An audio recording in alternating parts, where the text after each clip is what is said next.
Hello friends, welcome back to my YouTube channel. मेरा नाम है doctor Nilesh Dubey and today we are going to talk about dysmenorrhoea. So ज़्यादा time ना waste करते हुए चलिए स्टार्ट करते हैं। दोस्तों, वैसे तो हर वुमेन को अपने मेंसेस के दौरान थोड़ा बहुत दर्द सहना ही पड़ता है, बट अगर वो दर्द सीवियर फॉर्म में कन्वर्ट हो जाए तो ऐसी कंडीशन को डिस्मेनोरिया कहते हैं।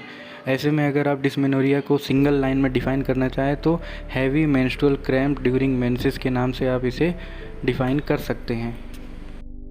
दोस्तों, डिस्मेनोरिया मेनली टू टाइप्स का होता है। एक होता है प्राइमरी डिस्मेनोरिया, जिसे हम स्पास्मोडिक डिस्मेनोरिया के नाम से भी जानते हैं, और दूसरा होता है कंजेस्टिव डिस्मेनोरिया, जिसे हम सेकेंडरी डिस्मेनोरिया भी कह सकते हैं।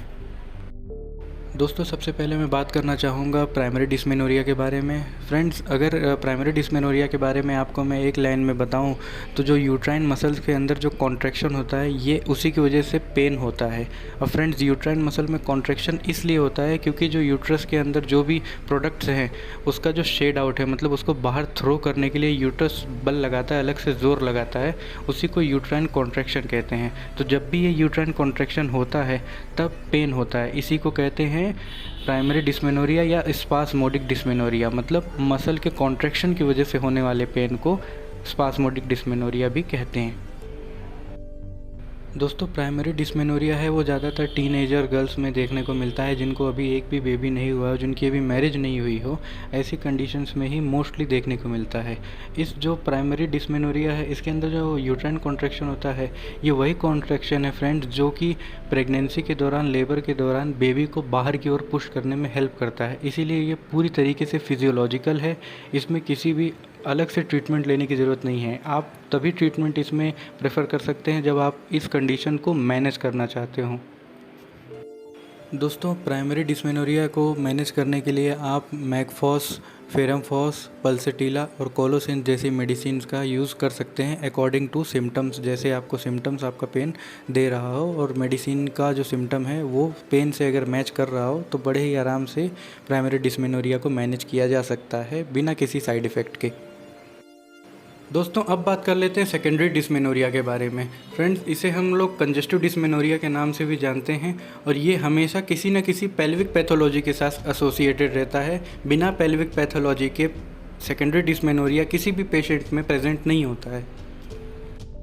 दोस्तों, अगर हम सेकेंडरी डिस्मेनोरिया को प्राइमरी डिस्मेनोरिया से कंपेयर करें तो ये पाया जाता है कि सेकेंडरी डिस्मेनोरिया किसी न किसी पेल्विक पैथोलॉजी की वजह से होती है, वहीं प्राइमरी डिस्मेनोरिया फिजियोलॉजिकल कंडीशंस की वजह से और मस्कुलर कॉन्ट्रैक्शन की वजह से होती है। दैट्स वाई जो सेकेंडरी डिस्मेनोरिया है उसका फर्दर डायग्नोसिस और इन्वेस्टिगेशन बहुत ज़रूरी होता है पेशेंट में, क्योंकि ये एक इंडिकेशन है किसी पेल्विक पैथोलॉजी का। दोस्तों, बात करें सेकेंडरी डिस्मेनोरिया के डायग्नोसिस के बारे में तो इसको आइडेंटिफाई करना बहुत ही आसान है। मैं आपको एकदम इजी वे बता देता हूँ सेकेंडरी डिस्मेनोरिया को आइडेंटिफाई करने का। इसका जो पेन है फ्रेंड्स, ये मेंसेस स्टार्ट होने के 2 से 3 दिन पहले से ऑनसेट हो जाएगा और मेंसेस जाने के 2 से 3 दिन बाद तक रह सकता है। और ये पेन जो है वो बहुत ही मॉडरेट सा होगा, मतलब बहुत ज़्यादा सीवियर नहीं होगा। जबकि प्राइमरी डिस्मेनोरिया का जो पेन है वो मेंसेस के साथ ही ऑनसेट होता है और 24 से 48 घंटे बाद वो धीरे धीरे करके गायब हो जाता है। लेकिन जो प्राइमरी डिस्मेनोरिया का पेन है वो थोड़ा सीवियर होगा सेकेंडरी डिस्मेनोरिया के कंपैरिजन में।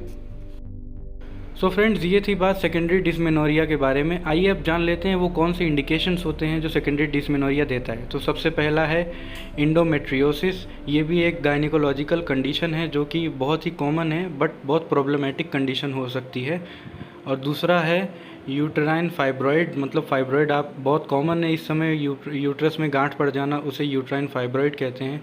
इन सब के अलावा एडिनोमायोसिस भी एक कंडीशन है जो कि सेकेंडरी डिस्मेनोरिया इंडिकेट करता है। और सबसे लास्ट में फ्रेंड्स PID, मतलब पेल्विक इन्फ्लामेटरी डिजीज़, मतलब पेल्विक के जो ऑर्गन्स हैं वहाँ अगर कहीं इन्फ्लामेशन हो रहा है तो भी सेकेंडरी डिस्मेनोरिया जो है वो आ सकता है।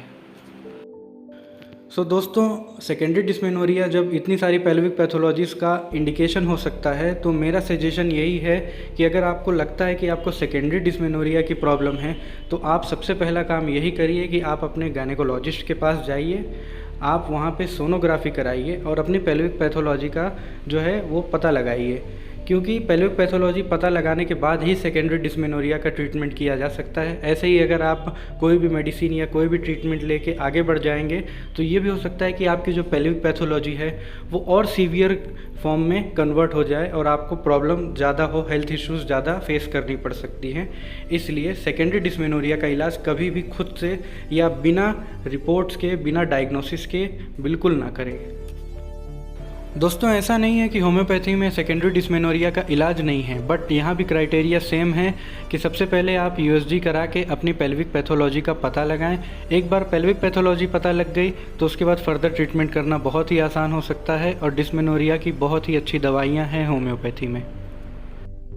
सो फ्रेंड्स, ये थी कुछ बातें जो डिस्मेनोरिया के बारे में मुझे आपसे करनी थी। आशा करता हूँ आपको मेरी वीडियो पसंद आई हो, और अगर पसंद आई हो तो लाइक, शेयर, सब्सक्राइब ज़रूर करें। Thank you, thanks for watching.